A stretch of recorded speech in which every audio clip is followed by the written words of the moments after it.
London میں فیر flats 2005 نہیں 90 کی دہائی میں خریدے گئے۔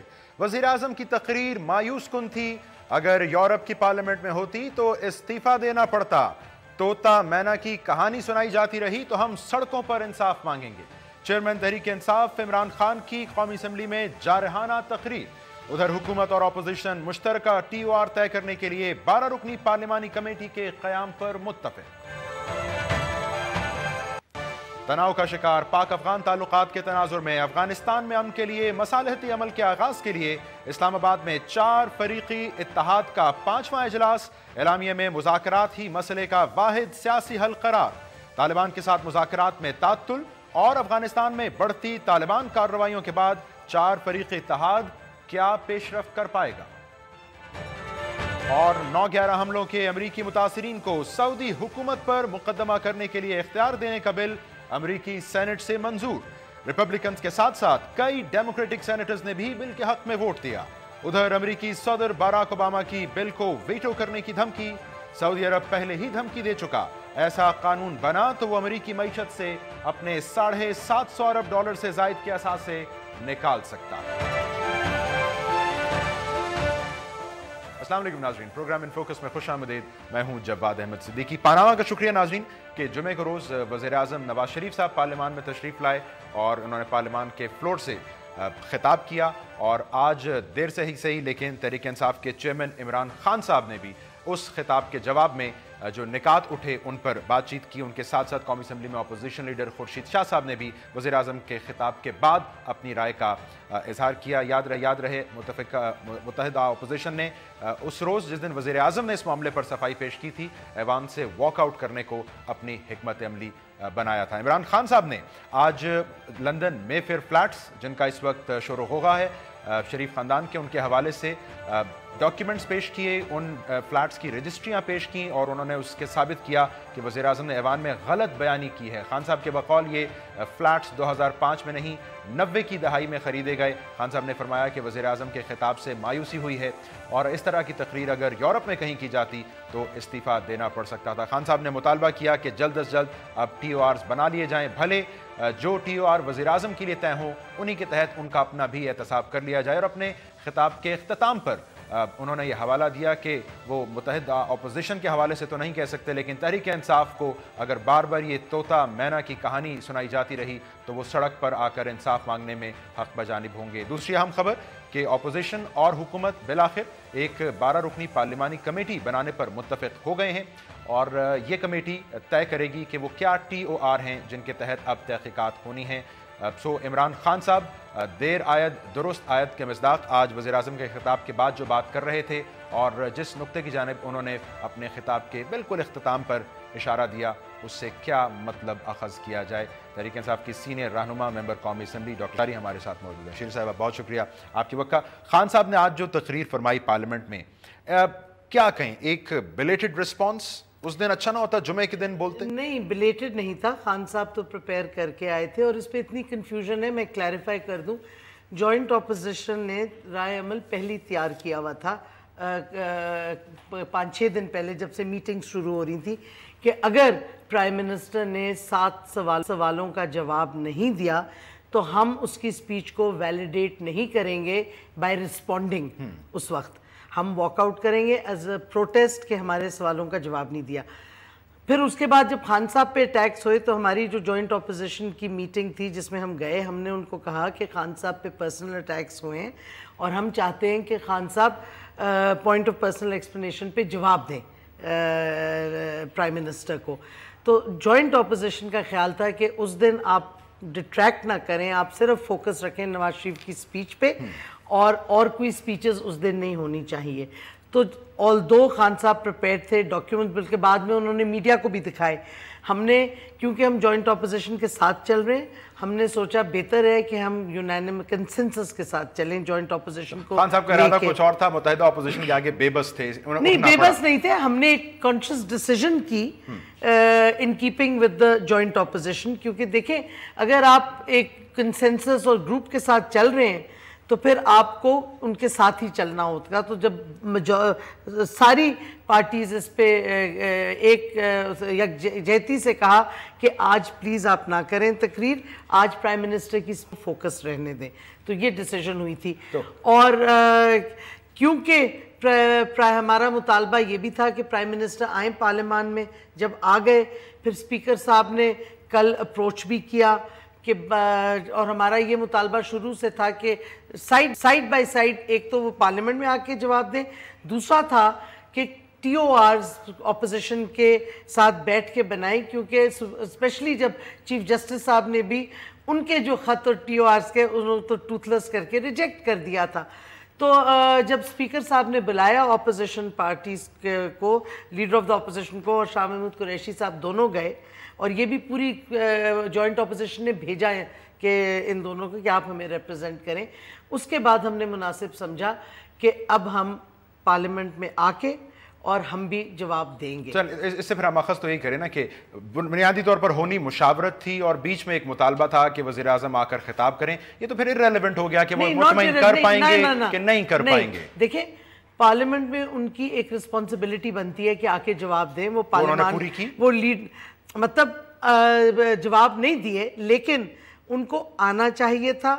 پارلیمنٹ میں لیڈر آف دا ہاؤس ہیں, اور یہ جواب ان کو جو بھی صفائی پیش کرنے کی کوشش کی یا جو بھی کی, سوالوں کے جواب تو دیے ہی نہیں, لیکن پارلیمان میں آ کے ان کو بتانا تھا. اپوزیشن مطمئن نہیں ہے لیکن ہے بھی, اس لیے مشاورت کی جانب جائے. ہم ان کے جواب سے نہیں مطمئن, لیکن ہمیں پتہ ہے کہ اگر پیونیٹیو ایکشن اور پنشمنٹس ہونی ہے تو وہ تو انویسٹیگیشن کے تھرو ہوں گی.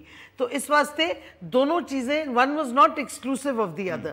اور ہم تو پہلے دن سے کہہ رہے تھے, آخر ہم نے ٹی او آرز بنائے تھے.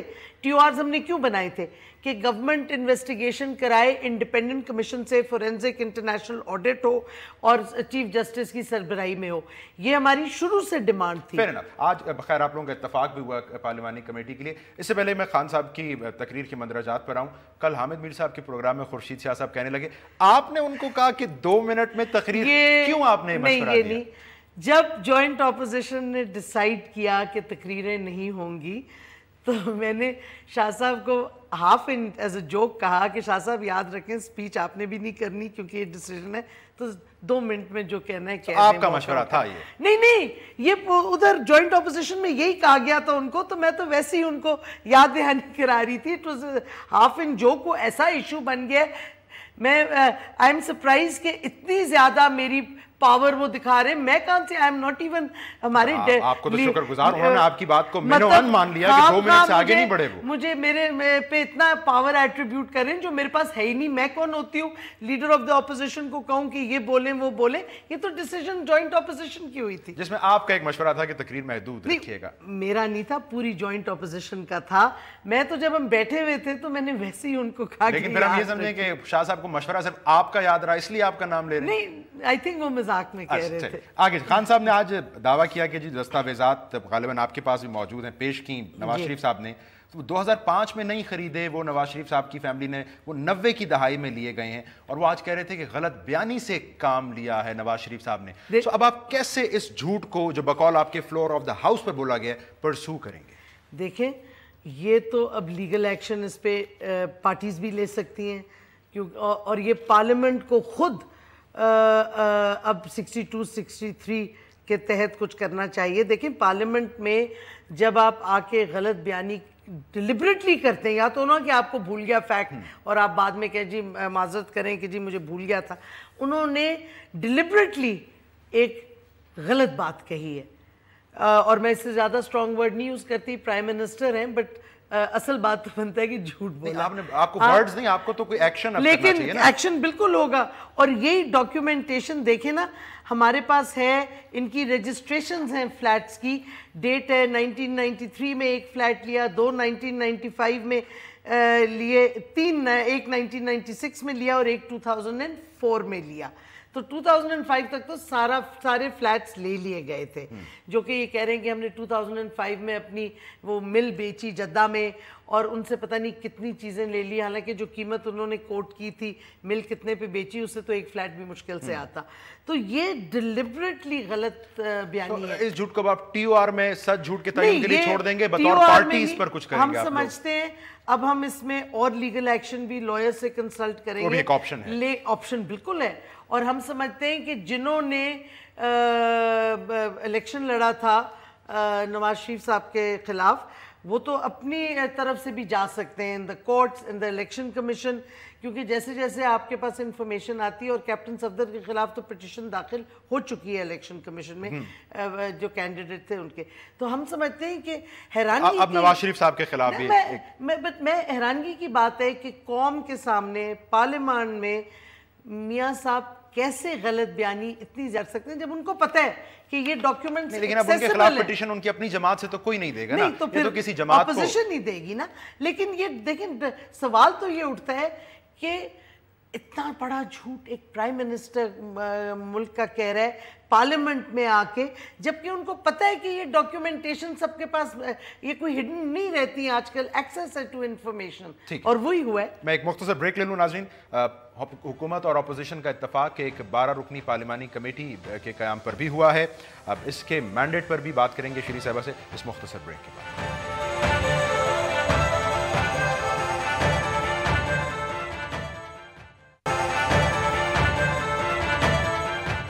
ویلکم بیک ناظرین. ہم بات کریں تحریک انصاف کی سینئر رہنما ڈاکٹر شیرین مزاری صاحبہ سے. شیرین صاحبہ, اب یہ 12 رکنی کمیٹی کے لیے کل اسمبلی میں قرارداد آئے گی, پھر یہ باضابطہ کمیٹی بن جائے گی.